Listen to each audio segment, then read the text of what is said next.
नमस्कार शेतकरी मित्रांनो, डिजिटल शेतकरी राजा या यूट्यूब चॅनलमध्ये तुमच्या सर्वांचे स्वागत आहे। मेच्या या तारखेला अंदमानात मान्सून होणार दाखल।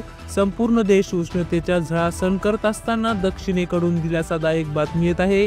अंदमान निकोबारच्या दिशेने मोसमी पावसाने आपले पहिले चाहूल दिले असून हवामान विभागाच्या प्राथमिक अंदाजानुसार यंदा मान्सून नेहमीपेक्षा आठवडाभर आधी निकोबार बेटावर धडक देण्याची शक्यता आहे।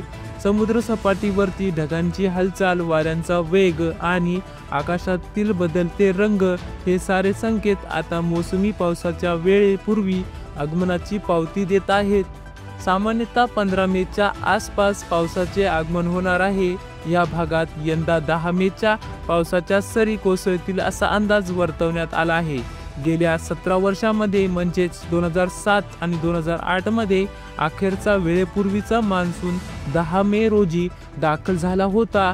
यंदाही तसाच इतिहास पुनरावृत्ती होण्याची शक्यता वर्तवली जात आहे। निकोबार हे बेट भारतात सर्वप्रथम मान्सूनचे स्वागत करणारे बेट आहे। इथे दिसणारे बदल हे देशभरातील मान्सूनचा वेग आणि प्रमाणाचा आराखडा अत्यंत महत्त्वाचा ठरतात। त्यामुळे संपूर्ण देशाचे लक्ष हे बेटावर केंद्रित झाले आहे। असेच माहितीपूर्ण व्हिडिओ पाहण्यासाठी आताच आपल्या चॅनलवर नवीन असाल किंवा अजूनही आपल्या चॅनलला सबस्क्राईब केलं नसेल तर चॅनलला सबस्क्राईब करून शेजारील बेल आयकॉनला क्लिक करा, म्हणजेच आम्ही टाकलेली माहिती तुमच्यापर्यंत पोहोचण्यास मदत होईल। धन्यवाद।